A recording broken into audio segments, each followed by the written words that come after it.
Rural Americans deserve access to the best of what our nation has to offer, especially healthcare. Across every state and every community, America's rural hospitals are the first line of defense, protecting our families, neighbors, and loved ones. No matter where you live, hospital care doesn't clock out. They're there 24 hours a day, 7 days a week, 365 days a year. Each year, America's over 5,000 hospitals care for millions of patients, providing 24/7 emergency care, delivering babies, cancer treatments, and other life-saving care that patients rely on. Behind every one of those patients are doctors, nurses, and caregivers working tirelessly to keep people healthy and safe. Hospitals are our community's lifelines. They employ our neighbors and keep our families healthy. But now, some in Congress are threatening access to care. Tell Congress, protect patient care to keep America strong. Don't cut rural health care.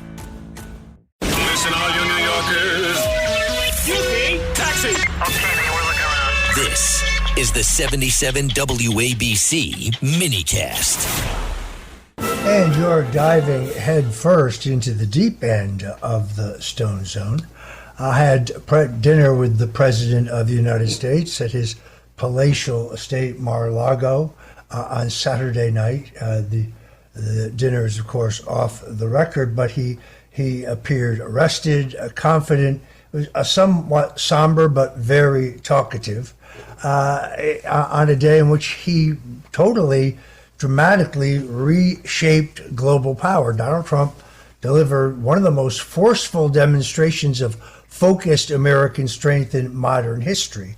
So within 2 weeks, you have two major anti-American strongmen who have fallen from the world stage. First, Venezuelan dictator and narco-terrorist and trafficker Nicolas Maduro was captured, and Iran's long-standing supreme leader Ayatollah al-Khamenei, not to be confused with the Ayatollah Khomeini, who headed that nation when they took 54, I believe it was, Americans in to become hostages until Ronald Reagan essentially freed them.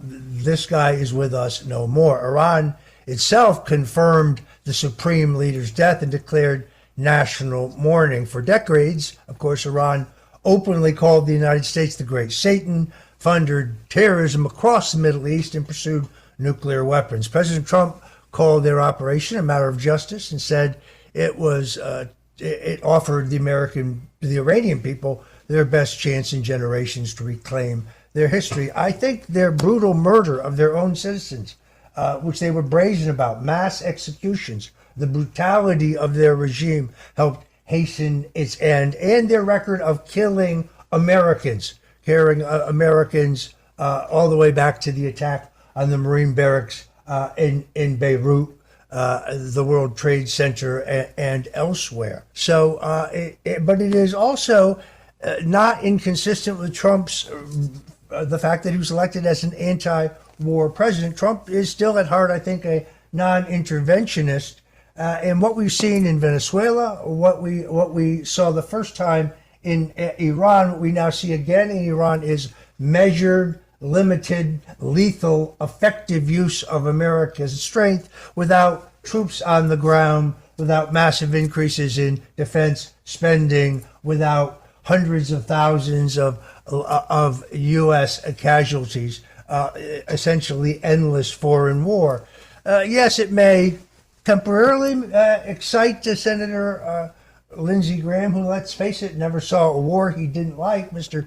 Shoot first and ask questions later. But the president is not in the neocon camp of endless foreign war that finances the major defense contractors, because war is extraordinarily profitable. But you see the focused use of American power. This puts Trump in the tradition of Dwight Eisenhower, who believed in peace through strength, a policy followed by Ronald Reagan. I had Rod D. Martin of the Rod Martin Report. Find him at rodmartin.org on my program this weekend, and he spoke about the many parallels between the Gipper, Ronald Reagan, and President Donald Trump. And this is Trump, I think, projecting peace through strength. Now you have Russia and China, long backers of any anti-U.S. and Western regimes can really do a little more than protest, showing exactly who is now the top dog on the global stage.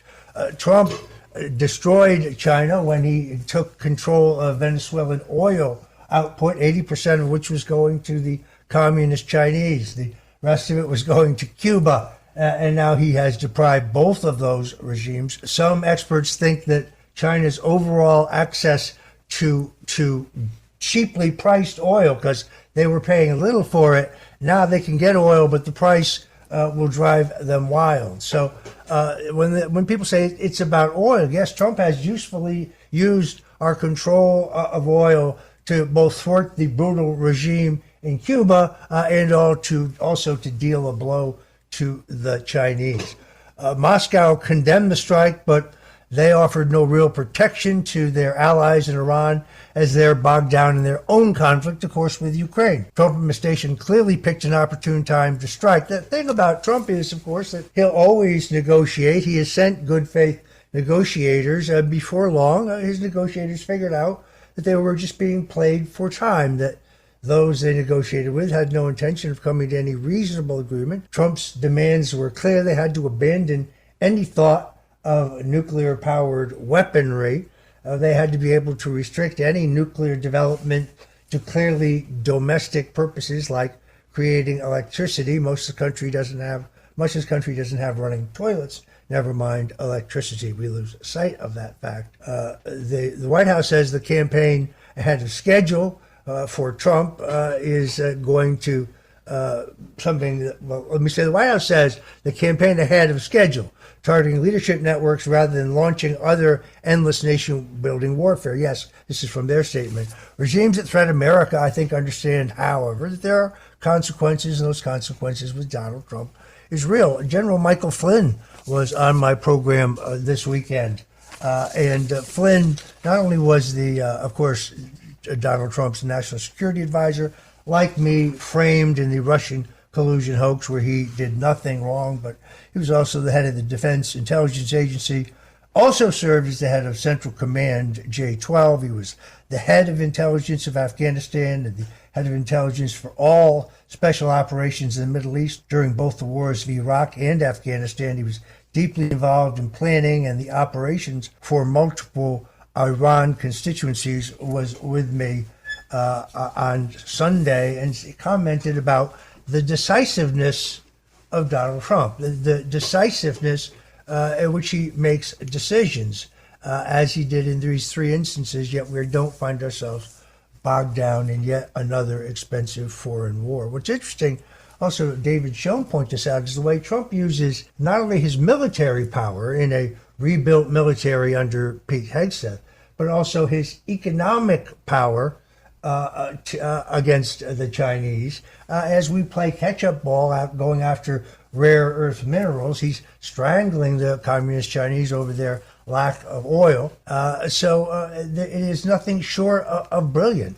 Rural Americans deserve access to the best of what our nation has to offer, especially healthcare. Across every state and every community, America's rural hospitals are the first line of defense, protecting our families, neighbors, and loved ones. No matter where you live, hospital care doesn't clock out. They're there 24 hours a day, 7 days a week, 365 days a year. Each year, America's over 5,000 hospitals care for millions of patients, providing 24/7 emergency care, delivering babies, cancer treatments, and other life-saving care that patients rely on. Behind every one of those patients are doctors, nurses, and caregivers working tirelessly to keep people healthy and safe. Hospitals are our community's lifelines. They employ our neighbors and keep our families healthy. But now, some in Congress are threatening access to care. Tell Congress, protect patient care to keep America strong. Don't cut rural health care.